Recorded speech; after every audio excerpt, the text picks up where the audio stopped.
Hello again. It's been a while since I posted on this channel. um, that's because you would have noticed throughout the videos I've mentioned a campaign of coordinated coercion, which was coming from the FCA and a local authority, which is South Tyneside Council, and latterly um, a judge, Rachel Hudson, as I've sought to expose conflict of interest in the regulatory system, how the secondary objective had led to the victims of financial scandals in context of wealth tech being sacrificed for a greater growth objective, how we were investigating as part of the secondary objective and the promotion of private assets, greater exposure to private equity and retail investors' portfolios via pension funds and so on, and how that related to the Pisces platform. This very wicked and corrupt trade of children and vulnerable people with private equity owned agencies.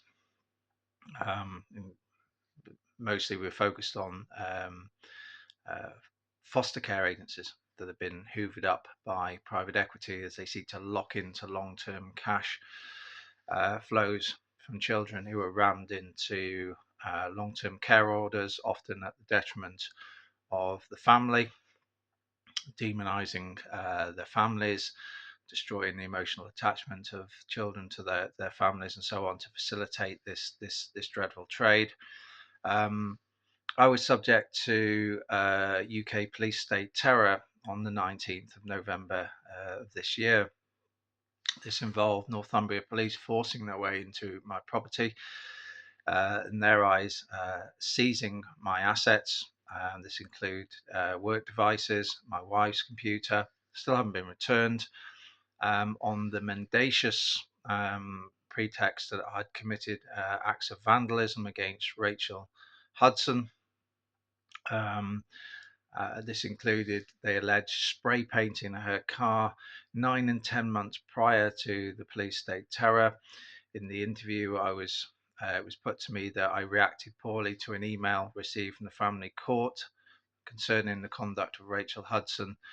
Um, 2 months after the alleged acts of vandalism. So, yes, I would have needed a time machine to do it. Actually, if you notice on the videos on this channel, I mention a judge that had been put on notice. Yes, I had contacted Rachel Hudson and said, within the broader context of this corrupt trade in children and vulnerable adults, which also has parallels to the rape gangs scandal, we were looking into her conduct, and I would be in relation to my own case, which is explained on another channel I had to create whilst I was unable to access this account because of this police state terror, that we would be exposing her conduct pertaining to what we believe to be corruption and racism, which relates to the eradication of my younger daughter's Polish heritage, who was subject to a long-term care order. I explain this all on the other channel, which I'll put the details of in the description so you can take a look.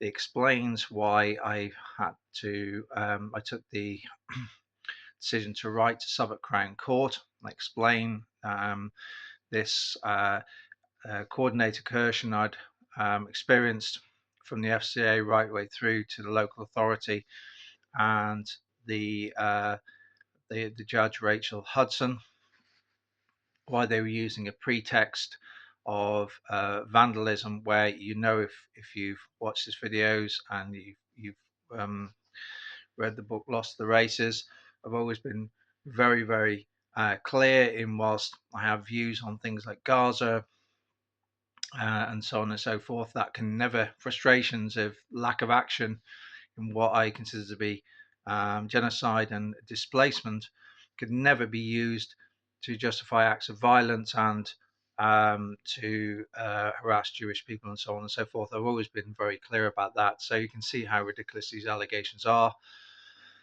I take you through what I wrote to Southwark Crown Court I read out a handwritten statement that I submitted. I take you through the mechanics of a family court case, how my daughter's heritage was destroyed, how evidence was corrupted, how all this was in the knowledge of Rachel Hudson, how there's urgent need for both regulatory reform in the financial system and the family court system. There's also some interesting stuff on there of we have to be honest, we can't be in a situation where we assume judges are deities, they're always paragons of virtue, they most certainly are not. I give you examples of that also, not in my context of my own case, but also Dawn Sturgis inquiry, which was headed up by a former Supreme Court judge, and how the conclusions of that, after less than 1.5 hours work by myself, are completely and utterly absurd. We cannot automatically trust judges. We should respect them on the premise that they behave with the integrity that we expect. I also give you further examples of how the war in Ukraine, whilst I don't condone the Russian invasion, it was not unprovoked. Cover that in the book, and I also covered it in videos on this channel. I go a little bit further. I go into the fact that the West's response, which previously included America until Trump saw the realities of the war, approached it as a proxy war. It's nothing about freedom and democracy. I also continue the theme that I mentioned when I was in Poland on this channel, that the moves to seize Russian assets and use those to provide finance to Ukraine would ultimately be seen as illegal. And you could see that I've covered on the other channel now how Belgium took a courageous decision to stand up and bring this to the attention of the Europeans because they were on the hook for legal action had those assets been taken and used without due legal process because of the Euroclear system that's in Belgium. So there's a lot to have a look at.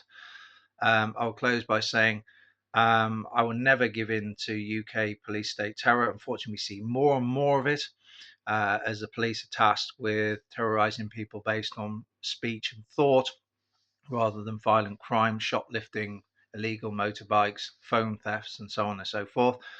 I will never back down standing up for the dignity of my daughter.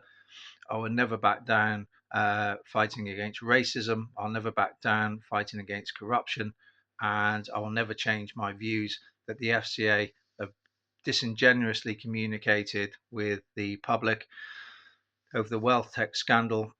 They, because of this conflict of interest between them as a regulator and prosecutor, have placed the reputation of themselves above the victims of the financial scandal, being wealth tech. I see similarities to Woodford, and how, because of the secondary objective, the government have not held the FCA to account, despite this being alleged wealth tech being a 9-year fraud, resulting in a shortfall of 80 odd million pounds.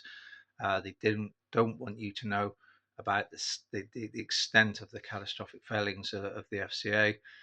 I also look at the conflicts of interest of the other parties, Barclays, senior members and experienced staff at Wealth Tech, and so on and so forth.